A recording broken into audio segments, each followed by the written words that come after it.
Went on a little shopping trip on Marketplace and I found this. This is a boat trailer and I got a pretty good deal on it considering what I've got here. There is a problem with it. I don't know if it jumps out at you, but if you notice the back of the trailer, it kind of points down and the front of the trailer kind of points down, and leads me to the conclusion that the trailer is bent. Yep, it's bent. Okay, so I suppose it's workable being bent, but wouldn't it be nice if it was straight? That's what I'm thinking. So I've kind of been studying on it a little bit, and I can tell exactly where the bend is because you can see right here where the frame is. You see where this is pooched out? Well, that's where the bend is right there. When the top bent down, this part got pooched out. Well, I'm studying on what's the best way to fix that. Do I want to? It may be bent back here too. Do I want to cut this and straighten it and weld it back together and put some bracing on it? Or do I want to put a big iron bar underneath it and on top and get me some chains and some pull down clamps and try to straighten it? This side over here, it's not bent, not in the same way. So basically the whole bend is in one side and not the other. Interesting. So I'm gonna study on that a little bit. And I've got this trailer, which is a good trailer, and if I need to take my boat out, I can put it on, which means I got plenty of time to work on this trailer. And while I'm at it, I think I'll probably pull all the hardware off it and the wheels and the tires and turn it upside down and paint it and fix anything that needs to be fixed and adjust all the places where the boat would sit so that everything fits the way it's supposed to when I get done. That's kind of the plan. So yeah, give me something to mess around with for a while.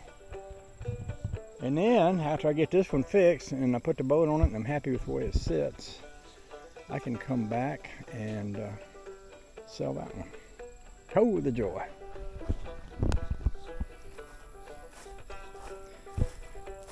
So one of the good things about this trailer is that it's left me a pretty good blueprint for what I need to do to put that other one on here. For example, there are marks in these runners where the high points on the hull have been sitting. The Boston Whaler isn't made like a normal boat. It has high points on either side as well as in the middle, depending on what part of the hull you're on, because there's also some high points back here on the boat that don't go all the way to the front. And these marks on here help me figure out what I need to do. And here's a good example. We've got these two fenders, one here and one there. And if the boat was sitting down low here, would these fenders hit the hull? That's something I need to find out. So what I did was I pulled a cross tape measure, one side on that fender and one side here. And so this is like 50.5 inches from the inside and inside to that fender. Well, if I look at this, there's a point right there where that side of the hull sits. And there's one right here, which looks to me like it's about 44 inches. And also there's a line here and over there. So I pull a measurement between these two lines. That appears to be about 45-ish. So that tells me that the bottom of that hull is somewhere in the neighborhood of about 45 inches, which means, yes, it should fit up in there between those two fender sides without any problem. So if I want to take these big tall boards up, which raise the boat up, let's see here. That adds an extra 7 inches to the height of everything back here. And another thought is, where do these boards fall on the Boston Whaler? Well, they're at 39 to 40 inches. And there is a point under that boat where the hull changes direction.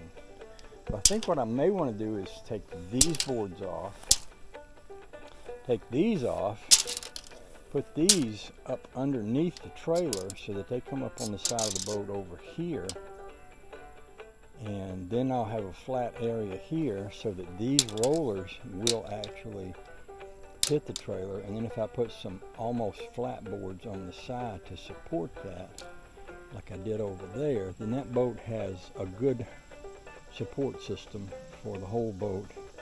It doesn't put unnecessary strain on any part of the bottom of the boat from sitting on the trailer.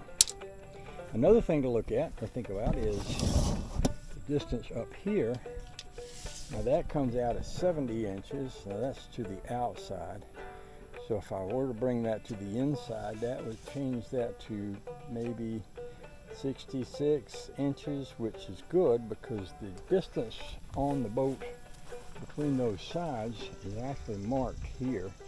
And if I put this here, we can see that without the mash part, that comes to 64. So that's probably about 66 inches right there.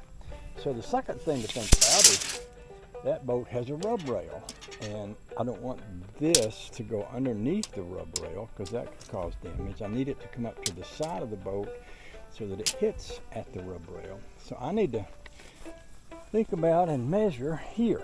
This is to the floor of the boat, to the rub rail is 19 inches. 19 inches here. Well, I'm well below the rub rail from the top of that fender, but if I go to the bottom of that fender, it could be about 18 inches or so it could be slightly lower. So what I could do is when I move these, I could also snug them in a little so that they do come up to the side of the boat, but in a way that won't damage the boat. So I've got a few things to think about here. And I've got a pretty good task set up for me. So that'll give me something to stay busy. I think the very first thing to do is literally to take off this and that. And then with the trailer a little more naked, it's going to make it easier for me to judge how to straighten this. It'll also help me to put a flat bar on that side to see if that is bent over there. Yeah, that's the plan. Come on, babies. Don't be out there in the road now. Hey, hey. We had an open house for the house that's for sale here this weekend, and I didn't realize it. Of course, they were out, and they wound up chasing cars and doing things they shouldn't have done. If I'd have known they was having that open house, I wouldn't have. I'd have kept them in more. I like to let them out as much as I can because they need some good outside time. And one of the luxuries we have of living here, where really nobody else lives here, unless people are coming to look at a house that's for sale down there. Nobody even comes down the road. So yeah, it's good for them to be out, and it's good for them to learn to stay in the yard, even though we don't have a fence or a shock collar or anything like that, because we live in the country. These are country dogs, and country dogs have freedom, kind of like country people. Right, babies? All right, so maybe the best thing to do with this trailer, one thing I really like about this trailer is it's light. I can pick up this tongue with one hand with nothing on the trailer, and there's a long distance between the tip of the tongue and the trailer tires. That one, it is not possible to pick up that tongue with both hands, and your back and your straining muscles and your herniated discs and all that other stuff. Good luck picking that one over there up. But this one here, easy peasy, which is a beautiful thing, just beautiful. So yeah, so there's a little bend here, but that ain't gonna hurt much. Old trailer's been abused a little. There was this guy that sold me this trailer said this trailer was too small for his boat. Said his boat hung way off the back. Well, obviously it makes sense that's what caused this to bend. It had way too much weight on the back of the trailer, and I'm surprised he could hook this up. If they had that much weight on the back, I'm surprised he could mash this down enough to get it to hook to a car, to a trailer hitch. Look, there's a butterfly. Hey, butterfly. You can't get sweet stuff out of those blue things. But there's a butterfly bush over yonder. Butterfly, squirrel. Yeah, I get distracted. Bless my little heart. Bless my heart. Bless my heart.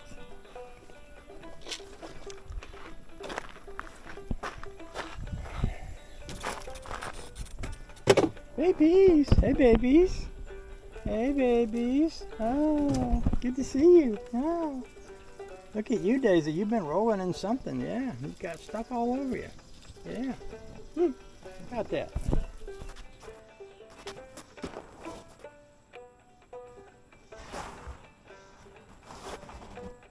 Maybe I'll just leave this hooked to the car because it gives me a little bit of a, what do I want to say, point of, it puts something on the front to stabilize this. If I took that off and was trying to bend that or shape it or cut it, you know, it'll roll all around now. So that card gives it something to tie it down with, which is a good thing. So I'm going to spend some time studying on this here. And I'm in no hurry, so it's not going to take a while. But that's not a bad thing if it takes a while. So an interesting thought, if I had a place where I had something at ground level that was unmovable with a hook on it, and I could put a chain here and hook it to whatever was down there, and I had enough leverage to get something in there that could pull that, I could literally pull that down. Another thought I had was if I had something heavy enough, and it occurred to me, you got a Chevrolet engine right there. I could set a Chevrolet engine on that and try bouncing it up and down a few times, but I might damage the oil pan on the Chevy engine doing that, so that may not be the best thing to do. So I have some options here, and the option that I kind of keep coming back to is cutting this. In fact, see, this is boxed to here, and even though there's a bend here, it looks like the bend may start back there. So maybe when I take all this off, I'll be better able to identify exactly where the bend is and correct that.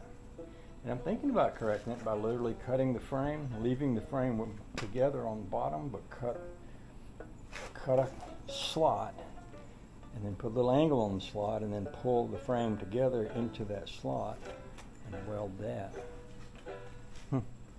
Yep, that's a thought.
Okay.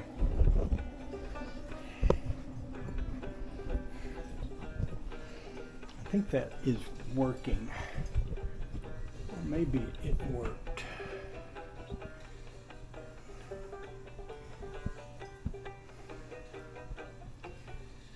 It may not have worked.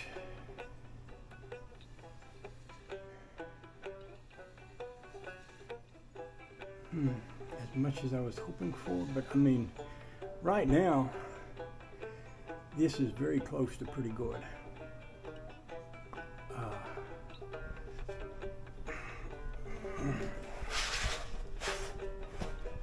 If I look straight down that, like if I put my eyes on the bar in front of that cross member, and then I bring it down level with the cross member, and then I'll look at this, there's still a little bend here. If I do the same thing on this side,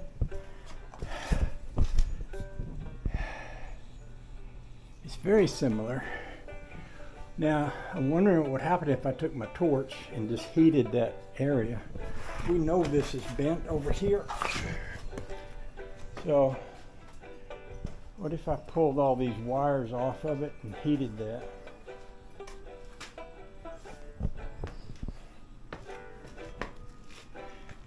Right here, just heated it up for a little bit. Let's see what happens. Now that could be bent more, but that's not a bad place to start from right there.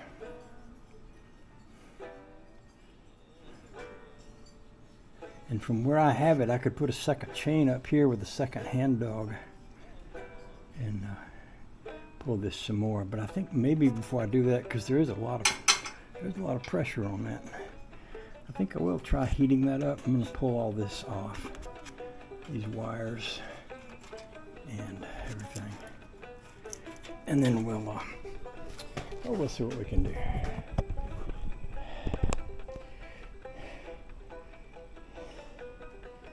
The other thing that heating it up will do is it'll give me a chance to play with the torch. And it's always fun to play with the torch, don't you think? Always fun to fling fire. Another thing I could do, I don't know if I want to or not, but I can think about it, is I could put some additional metal down the length of that to try to straighten it too. I'm gonna think about and play with some ideas here.